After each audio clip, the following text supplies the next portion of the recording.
Okay, so gold market analysis. And last night, we gave directional bias sa ating social media and it did happen.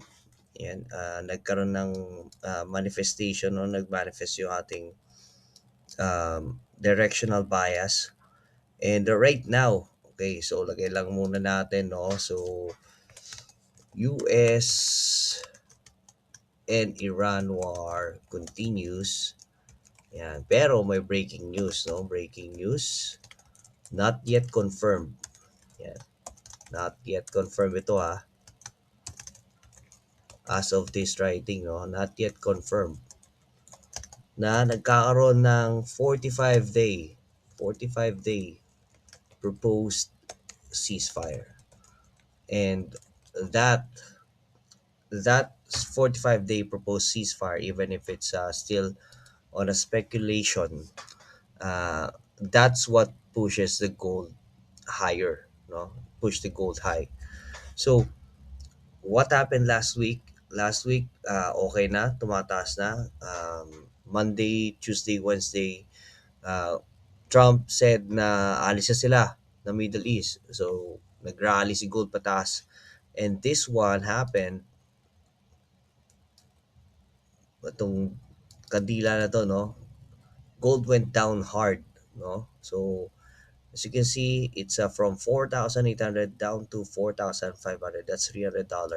And on some cases, that $300 move, isang taon ng move yan ng gold dati. No? Just 3, 4 years ago.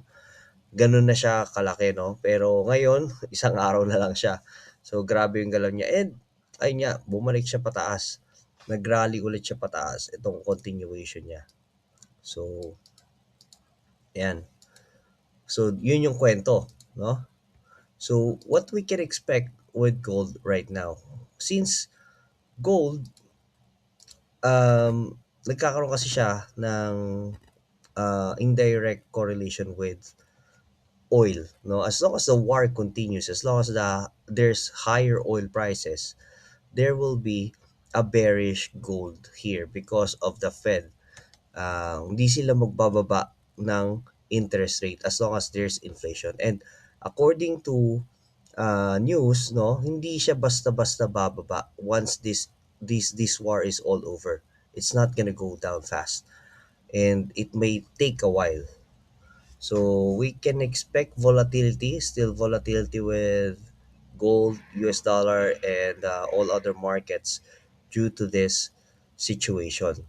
So what we can expect right now, for me, we can expect still some bearish move downward. No, so this rally is actually our opportunity to sell the market. Kasi this one, the breaking news, it's not yet confirmed. But if this one gets confirmed, then mag-buy na tayo, no? Mag-buy na tayo ng gold talaga kasi it could fly. Yan.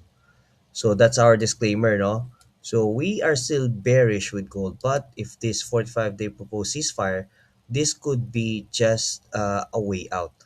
So yung kwento is that the 45-day ceasefire, no? So possible na after 45 days magkaroon ulit ng bakbakan, pero it could be Trump's way out, no? So possible na hindi na niya balikan itong Iran kasi nagkaroon na nga ng ceasefire. Okay? So that's our story. And so we align it with our technical analysis. And for me, as long as this is not confirmed yet, the breaking news na proposed ceasefire is not going to go up really high. No, we can expect that there's going to be some bearish pressure here, and if tumaas man si gold, there's going to be a limited upside. So for me, I can still bank on this rally, and then we can just sell this. And so I could be wrong, but at least uh, we follow our story, we follow our uh, technical analysis, no? So Since we are still on a downtrend, as you can see, this is still a downtrend, and this is from the top, no? This is from the 4 hour time frame. Okay, still not breaking this. It is still not breaking. Yeah. Okay. So this is still not breaking the channel. Still not breaking the channel. Okay. So with our Fibonacci, yan, nag-draw tayo ng Fibonacci natin. And this one, drawing from the top down to bottom, but just like our previous video about Fibonacci. Yan. This is a retracement. This is a pullback before it continues to go down. And we are at the golden ratio, which is a 61.8. So that's what we are banking on. Okay, so down to the lower time frame. So this is a top-down analysis, no? Okay, let's remove this and then let's see. And yet again, it's still on the 61.8. And so you see there's a very big help from the Fibonacci, no? Okay. So although it's going up, okay, so it may still have that resistance from here. And so pwede naman yan, no? Ganyan, ganyan, and then ganyan. It's still within our it's still within our stop loss, no? So this entry here na nakikita natin, this is not an actual entry, no? This is just a guide, a directional bias that we can use, no? As long as na it's still within 4,819, which is a very big move papataas, no? We can still look for some downside. We can still look for some sell opportunities.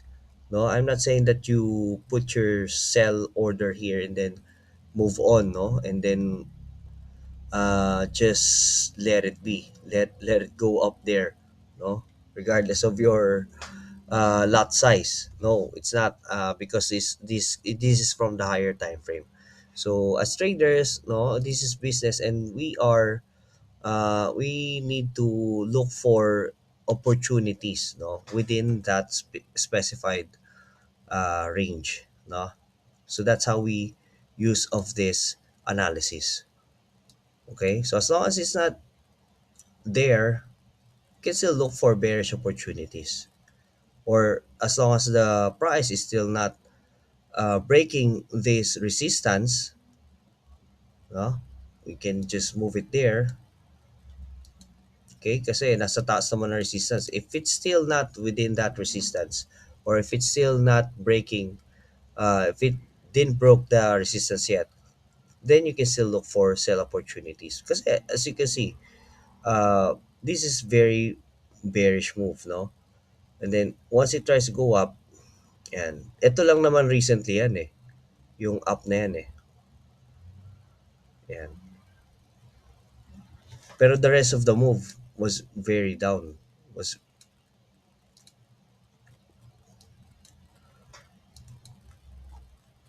the rest of the move, ayan, sobrang down, di ba?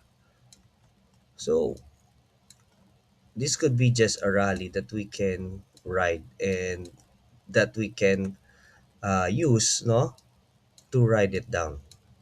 Ayan. So this 61.8 is a golden ratio, and we're still banking on the bearish movement, since that's what is aligned with our fundamentals, no? Kasi yung fundamentals natin is that as long as there's war, there's inflation. Higher oil prices equals higher inflation, which is higher yield or high interest rates with Fed and the US dollar, which The investors and traders, they're putting their money there because it's paying interest. Okay, that's the narrative.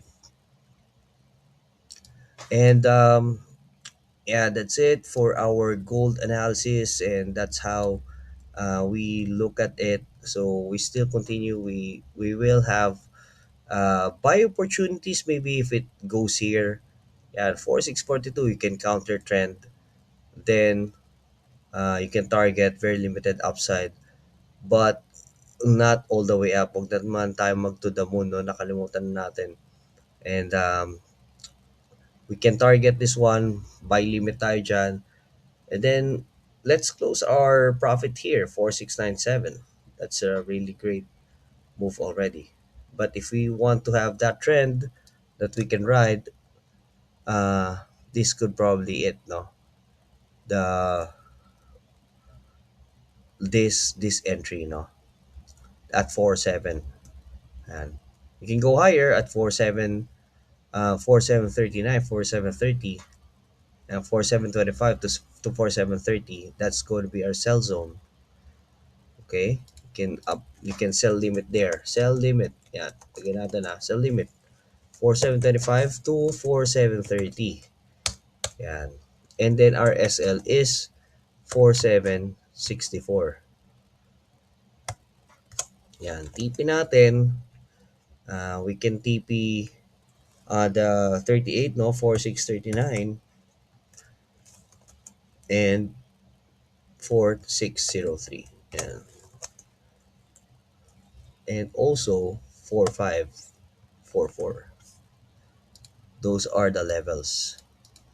Okay, and again, this is on a higher time frame, and I'm not expecting a really smooth ride down here. And it could go fast, but there's a lot of volatility here.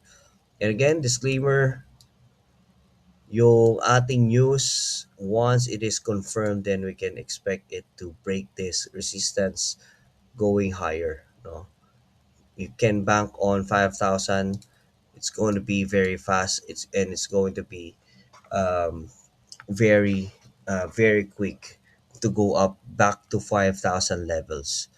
Okay, and we'll give an update if there's going to be a development there. So that's it.